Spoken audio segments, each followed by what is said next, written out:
invite me. It's my honor and privilege today to tell you my dad's story.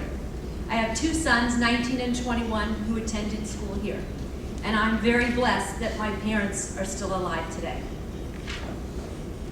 My name is Kurt Leuchter. I was born in Vienna, Austria on February 6th, 1929. On March 12th, 1938, when I was only 9 years old, the Nazis marched into Austria and occupied the country. A few months later, they began the propaganda against the Jews. Most of the Jews tried to flee the country, but the borders were all closed. Some people managed to get out if they paid a high price. On the night of November 9th, the SS and the SA smashed all the Jewish store owners' windows. This was Kristallnacht, the night of broken glass. The next day, on November 10th, they arrested all Jewish men. On that day, I was in school in the morning, and around 9:30 a.m. I was told to go home. As I walked home, I passed a synagogue which was on fire. The SS were shooting inside and brought out all the men who were praying. They told them to take out the Torahs, which are Jewish Bibles, and dump them in the Danube River. As I reached our house, I saw my father lined up with 9 other Jewish men from the building. I started to cry and asked the SS men, "Where are you taking my father?" One of them yelled at me to go upstairs. I sat on the steps, crying as my dad was led away with the SS men. My mother was out shopping, and when she got home, I told her what had happened. My mom and I were frightened that the SS would come back, so we left and walked 3 blocks to go to my grandmother's house. As we were walking, 2 6-foot-tall SS came toward us and grabbed my mom by the hair and threw her down onto the street. The second grabbed me by the hair and did the same thing. A lady walked by and tried to help my mom, but one of the SS told her, "If you help this woman, you are going to end up in Dachau concentration camp." For 10 days, we did not know what happened to my dad. One evening, around 7 p.m., the doorbell rang, and everyone was afraid to open the door because we thought it was the Gestapo, secret state police. But my aunt was courageous enough to go to the door and look through the peephole. She saw a man with a big beard and all dirty, so she opened the door, and to our surprise, it was my father. He told us that he was in an armory, and everyone from there was sent to Dachau in Germany. My dad and another man were told by the SS to give them their wedding rings. My dad couldn't get it off his finger, so the SS man told him, "We will cut off your finger, then we'll get it off." But my dad used some spit and finally removed it. Then my dad and the other man were told to clean up the whole armory. When they were finished, both men were told they must leave the country with their families within the next 3 months. My father managed to get a phony visa from Genoa, Italy, to go to Antwerp, Belgium. We had to leave all of our material possessions from our home for the Nazis and just save our lives. In February of 1939, we left by train to Cologne, Germany, to take a plane for Brussels, Belgium. At the airport in Cologne, we were strip searched and could only take our personal belongings with us. Some other people were wearing jewelry and it was confiscated, but my parents hid a bit of jewelry either in their suitcase or in their clothes. The flight was only 1 hour. My parents told me in advance to keep my mouth shut. The Belgian police checked the passports and kept looking at the documents, and us, but finally they admitted us. They never noticed that it was a phony visa. Now we were free again. We took the train from Brussels to Antwerp, which only took about 45 minutes. As we arrived in Antwerp, we had to go to the Jewish agency to help us get a place to stay. We found a house where someone was renting out the attic. My father registered me in school, which was about a 20-minute walk from where we stayed. In school, I had to learn Flemish and French, which wasn't too hard for me. On May 10th, 1940, the Germans attacked Belgium by air bombardments, and within 2 days, the Germans were everywhere. On the next day, all foreign men had to report to City Hall, including my father. After that, we did not know what happened to him. My mom and I moved in with my aunt and cousin. In July 1940, my mom and I were deported to a town in Belgium called Limburg.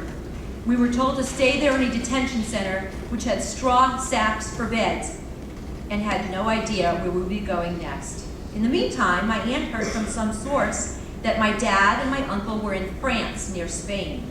My aunt then decided to go to the Gestapo headquarters in Antwerp. Since my aunt didn't look Jewish, she figured she might get away with it. She asked the Gestapo for a permit for the four of us to go to Paris, and they gave it to her, since the Germans were already in Paris at that time. My aunt notified us we had permission from the Gestapo to leave the detention center and go back to Antwerp in order to leave together with my aunt and cousin for Paris. We took the little belongings we had and left.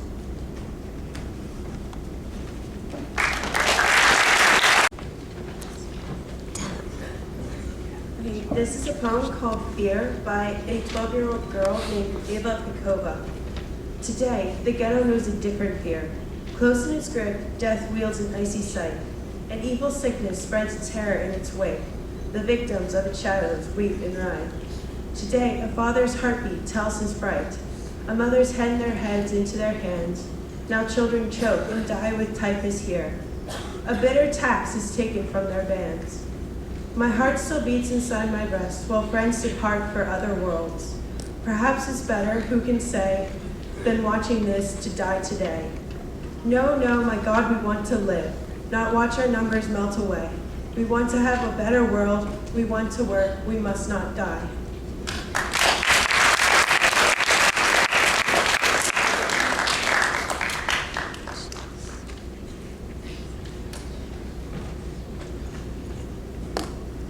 Homesick, March 9th, 1943.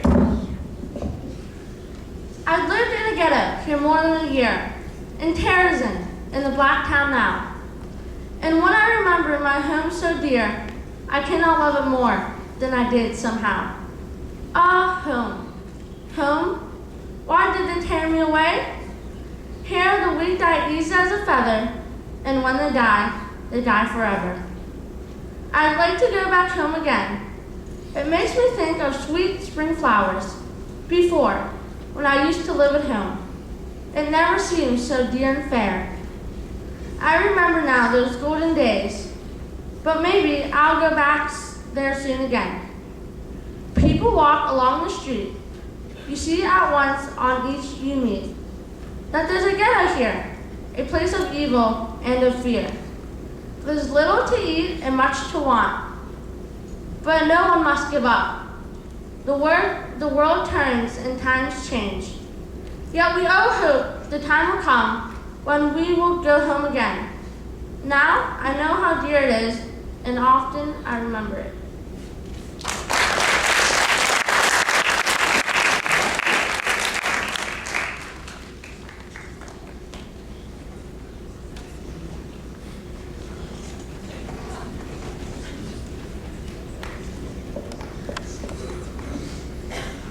Terezin, that bit of filth and dirty walls, and all around barbed wire, and 30,000 souls who sleep, who once will wake, and once will see their own blood spilled. I was once a little child 3 years ago. That child who longed for other worlds. Now I am no more a child, for I have learned to hate. I'm a grown-up person now. I have known fear. Bloody words and a dead day then. That's something different than boogeymen. But anyway, I still believe I only sleep today, that I'll wake up a child again and start to laugh and play. I'll go back to childhood, sweet like a briar rose, like a bell which wakes us from a dream, like a mother with an ailing child loves him with an aching woman's love. Although tragic then is youth which lives, with enemies, with gallows ropes. Hello tragic then, grow children on your lap to say, this is for the good, that for the bad. Somewhere, far away out there, childhood sweetly sleeps. Along that path among the trees, there over that house, which was once my pride and joy, there my mother gave me birth into this world, so I could weep, in the flame of candles by my bed.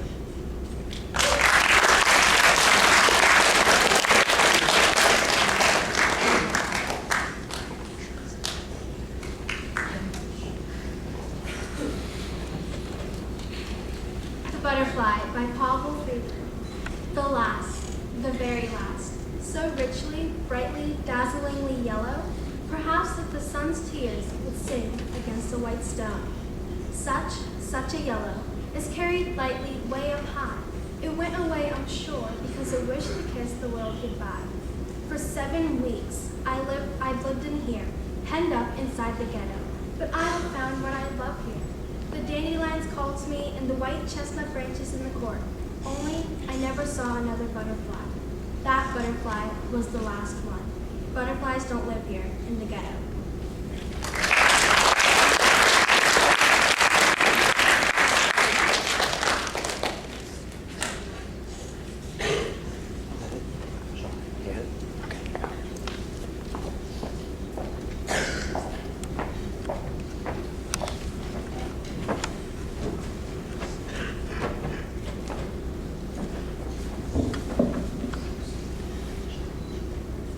My mother's brother was in Theresienstadt and then deported to Auschwitz. My mother still has some of his paintings. He didn't survive. We stayed in Paris about 2 months. In the meantime, we found out my father had already been in 3 camps in the south of France. My aunt and my mom decided they wanted to be near my father and my uncle. To travel there was not so easy, since the Germans occupied the northern part of France and the south was governed by the Vichy government. We had to get a guide and pay him to take us across the demarcation line with another 14 people. This was very dangerous because the Germans guarded the line with dogs, machine guns, etc. But this Frenchman knew how to cross at night without being detected. We passed a sign which said in German and French, anyone crossing would be shot on sight. We were lucky and made it across without being detected. Once on the other side, we took a train to Marseille, along with my aunt and cousin, but they had to get off in a town called Toulouse. My mom and I were told to get off 1 station before Marseille in order to avoid the police, but we forgot to get off and ended up in Marseille anyway. Luckily, there were several trains that arrived at the same time, which was good for us since there were so many people trying to exit and the police on both sides of the exit could not handle the crowd. I pushed my mom through the middle of the crowd and we made it out of the station. Since we had no ID papers, we were very lucky. We went to the Jewish agency in Marseille and were told we must register with the police. Now we were put in a detention center where we could go out during the day, but had to be back every night. This was all around 1941. I was 13 years old. In the summer, when I was not in school, I traveled with some of my friends to Camp Les Milles, about 30 miles from Marseille, where all our fathers were interned to bring them food, which we used to hide in our pants. We did this only during the summer when we did not have school. At the end of July 1942, the trucks came to load us up from the detention center and took us to the camp where my father was. Now the Germans gave the order that all the Jews were going to be deported. The Jewish agency, which was still operating, got permission to take all the kids under 14 out of the camp with their parents' handwritten permission. This was the worst moment for me and my parents. I got on the bus with all the other kids, not knowing where we were heading. We traveled about 2 hours to a hotel called Bompard. There we all assembled and were put in different rooms, 8 or 10 kids to a room. We were only 12 to 14 years old. It wasn't very pleasant. 2 weeks later, we heard that our parents were put in cattle or freight cars and deported. We never heard from our parents again. Much later on, we heard that they were sent to Auschwitz, where they were gassed.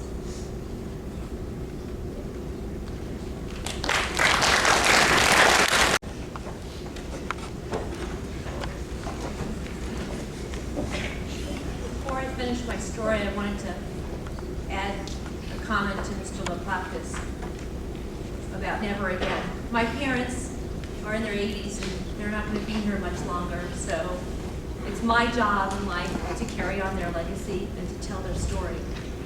And the partisans had a song, and I just wanted to let you know that part of Susanna's clarinet piece, I believe, was partisan song. Now we had to worry about ourselves and what was going to happen to us. This place where we were was full of bed bugs. It was horrible, so we decided we'd take the beds outside and put newspaper around the metal frame and start a fire to kill the bugs. Then we took out the mattresses and beat the hell out of them until there were no more bugs. It worked. Now, after staying here for 2 months, we heard that the French government did not want us either, and we might also be shipped to Auschwitz. A few of us decided to escape who were close to 14. One night when the police were getting drunk, we went out the window and hid until morning. We then headed for the Jewish agency the next morning to get some money in order to take the train to a chateau in central France, where there was an orphan home run by an organization called OSE, Organization to Save the Children. As we got to the train station, we were spotted by the police and returned to the detention center. But now we knew if we stayed here, it was going to be very bad for us. We decided not to wait, and next time the police got drunk, we decided to escape one more time. But this time we were a lot more careful. When we got to the railroad station, we managed to get on the train. We stayed at a chateau called Majelier. There were lots of children there already.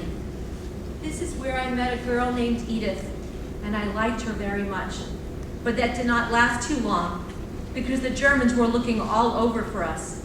One day the French soldiers came looking for us, but we were notified in advance by a Frenchman, so we were prepared to disperse in the woods, and they didn't catch us. The Jewish agency helped to place most of the children with good French people. In February 1943, I was placed in a correction home in a small village where only the director knew that I was Jewish. She took me the day after I arrived to City Hall. She knew the mayor very well, and he filled out my new French identity card with my new false name, Claude Lambert. I supposedly was born in some bombed-out village in an area called Alsace on the French-German border. I had to cook there and chop wood and do a lot of other chores. After several months, the Gestapo came looking for me, and the director hid me in the basement. Luckily, they didn't find my hiding place. The Jewish agency was now working illegally with the French resistance or underground called the Maquis. A few days later, the director told me it was too dangerous to stay in the correction home, and she had made contact with the French underground in order for me to join until the liberation of France. I learned how to use a gun and how to use explosives against the Germans. We lived in the woods and had to move every night so that the Germans would not find us. Our job was to attack the last truck of every convoy and blow up the rails where the trains passed. We received help from the British and Americans via airdrops. I was in the underground until Paris was liberated. Then I rejoined the Jewish organization OSE, who placed me in another orphanage outside Lyon, France. There I made a lot of friends. I worked there to procure the daily food for the home until World War II was over. After the war, the Jewish organization OSE transferred me to another home near Paris. I got myself a job in Paris to learn how to make ladies' handbags. At night, I went to a trade school called ORT to learn electronics. This was from 1945 to 1946. In 1946, I received my visa from my uncle in New York, who originally did not know if I was dead or alive. He was my mother's oldest brother. At the end of August, I left for the United States from Marseille with 67 other orphans. We were on a French troop ship called the Athos II, and we arrived in New York September 7th. In January 1947, I went with some of my friends to the Museum of Modern Art in Manhattan. When we came out of the museum, we were talking together as to where we should go next. All of a sudden, someone tapped me on the shoulder and said, "Kurt!" I could not believe my eyes. It was the girl Edith, who I liked so much in the orphan home. Well, you can imagine, I asked her for her phone number, and we went steady after that. We got engaged in 1949, and where I married on August 13, 1950. Not long after that, I was drafted into the Army during the Korean War. I spent 9 months over the 38th parallel fighting the North Korean and Chinese. When I returned from Korea, I was able to go back to my job that I had when I left. From 1967 to 1989, I worked for Grumman Aerospace as an engineer. I worked on the Apollo, and my name is on a plaque on the surface of the moon, along with several hundred other engineers. I retired in 1989 and moved to Florida in 1993. My wife and I have 2 daughters and 4 grandchildren. In April 2011, 67 years after the end of World War II, I received the Legion of Honor Award from the French government for serving in the French resistance against the Nazis during World War II.